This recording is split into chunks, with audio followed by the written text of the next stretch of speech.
Okay guys, this is our third video about books. This time I'm not showing you something that is really in my book collection. I'm showing you something here that's in our inventory. When we sold the bookstore in Syracuse, we got rid of pretty much all the low-end stuff, anything less than $50, which, you know, even the $50 books aren't really high-end, but we got rid of, all the common stuff. I'll just say it that way. We kept the better stuff, and this is one of the better books that we kept. It doesn't look like much on the face of it, called C. Fred's Story, A Dog's Life by C. Fred Bush. What this is kind of a, what's the word? Well, it's a fundraiser is really what it was. It was something that Barbara Bush did with their dog. Basically made it out as if they wrote this book as if their dog wrote the book. George H.W. Bush obviously was president of the United States, vice president under Ronald Reagan. Barbara Bush was first lady during George H.W. Bush's term as president. And so what she did, it says it on the back here, on the bottom, it says all proceeds from the sale of this book will be donated by the author to two national literacy programs, the Lubbock Literacy Action and Literacy Volunteers of America Incorporated. So this was a fundraiser that she was involved in. Try to do this the right way. Come back to that page in just a minute. There's the title page, published by Doubleday and Company, 1984 is the date. This is before she was First Lady. This is when her husband was Vice President. And there is Barbara Bush with C. Fred. Okay. We go to the copyright page to determine what edition this is. And so all the publishers do it a little bit differently. Random House, for example, when they have a number line that's printed with a 2 at the end, that means it's a first edition when you're looking at Random House. But every publisher is different and always has been different as to how they indicate first editions. This will not be a first edition. This is a second printing because as a 2 at the end, Doubleday, if they had a first edition, there would be a 1 at the end of that number line instead of a 2. So this is not a first edition. This is a second printing. Now, what we discover, and by the way, there's these nicely decorated end papers. This is an end paper. This is a paste down, the one that's glued on the edge of the book. This is a paste down. That's what the name of a front paste down, a front free end paper.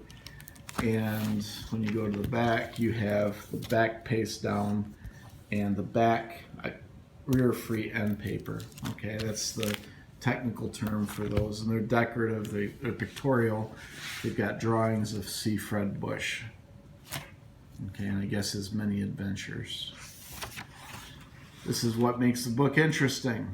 To Betty, with all good wishes, happy reading, Barbara Bush, and the ink paw print there, kind of fun, a fake paw print. So you got C. Fred Bush sort of signing it, not really. Dated April 11th, 1984, the same year as it was published.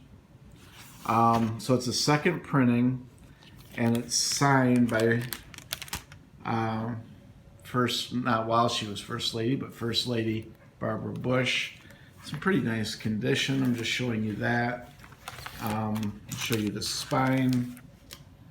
It's nice and square. There's really no rubbing. The book itself, I would say, is in fine condition. The only flaw with the jacket, the price is there on the dust jacket. That's an issue. Oftentimes on dust jackets, you'll see people will clip price clip the jacket with a scissors or something, cut the price off if it's a gift to someone. And so when you keep the price intact, that's a plus when it comes to the world of collectible books of this nature. Here you have really the only discernible flaw on the jacket. You've got a stain right here. And I believe, yeah, it goes over onto the spine. So you got some damp stain right there. Still a presentable copy. People do collect the presidents, and people do collect the first ladies. They like to collect their books. First edition would be even better, but a second printing that's signed is still very desirable. People who collect the first ladies want, some stuff that's signed by them, whether it be a book or a document or something like this. I've verified the signature myself. I've been in the business for, I think about 25 years. And I've done a fair amount of work on autographs and documents and things like that. And this is legit. This is authentic. And I'll stand by it with a guarantee that it's signed. Signed by Barbara Bush here in Texas. This is definitely a desirable thing. Anything from the Bushes, George H.W. or George W. Bush. Obviously, Barbara Bush is George W. Bush's mother. And so this is pretty cool to have. So a fine copy, and what I would call a very good dust jacket because of that flaw. If you don't have that stain on the jacket, it goes up really to fine condition. I have it housed in a Mylar, acid-free Mylar protector that I got we get ours from Brodart. And so this will protect the book, keep the jacket from any browning, that sort of thing, and any other tearing. So that's the purpose of the Mylar protector. A very desirable item.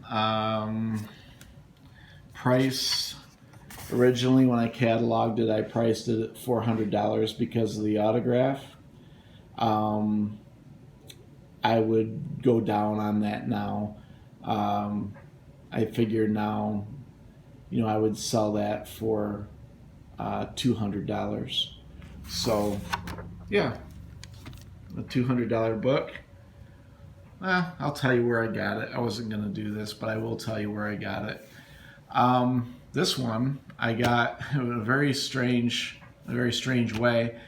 There's a book sale in the Syracuse area that I would just go to at the end. I would never go to the book sale at the beginning. I don't really like library book sales because you've got all kinds of craziness that goes on there. You get these people that, they scan books on their phones, and they have some company that lists on Amazon. They're mega listers.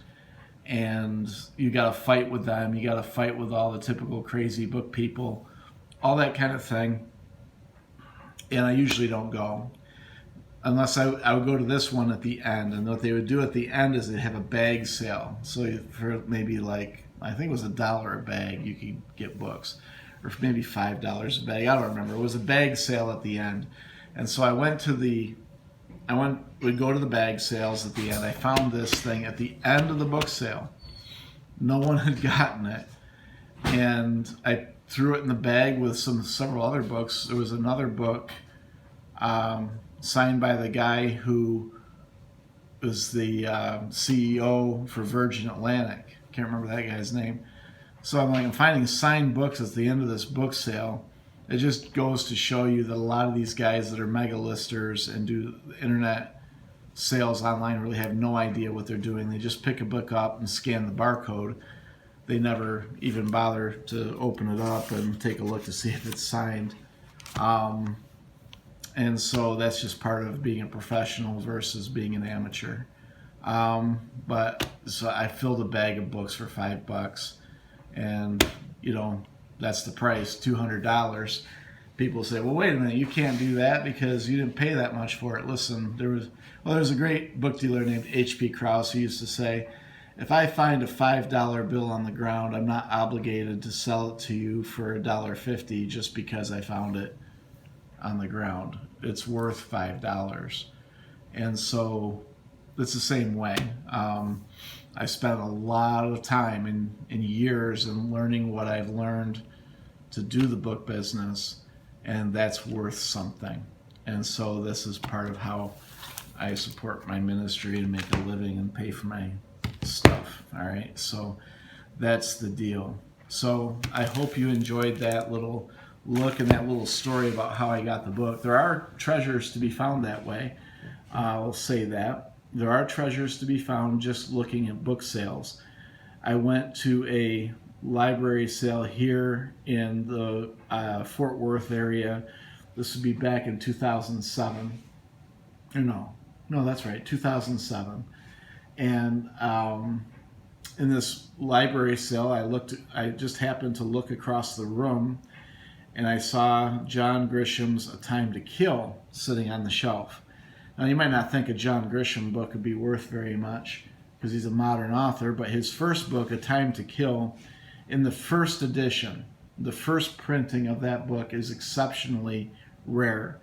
I had looked at many copies. Most of them turn out to be book club editions or early reprints. I had been very well familiar with what those look like because of my long experience finding them. But I looked across the room, and this was a different format. It was taller, it was thicker, and immediately I thought that could be the first edition. And I went across the room, and I picked that book up off the shelf, and I looked, and sure enough, not only was it a first edition, it was a first edition in essentially unopened, unread condition. So I think I cataloged that as fine in a near fine jacket because I did find one tiny closed tear on the jacket. And I listed it. I paid what did I pay for that? I paid $1 for it at the library sale. And I walked out of there almost shaking because I knew what I had. I listed it online a few weeks later, and I sold it for $1,000 to a book dealer who most assuredly sold it for more than that. But there are treasures to be found in book sales, and this is one example of them. Well, you can check out my bookstore. It's a mess right now, but we're working on getting it updated. JohnSpeedBooks.com, JONSpeedBooks.com. And see what we have over there. Hopefully we get it updated around next week sometime.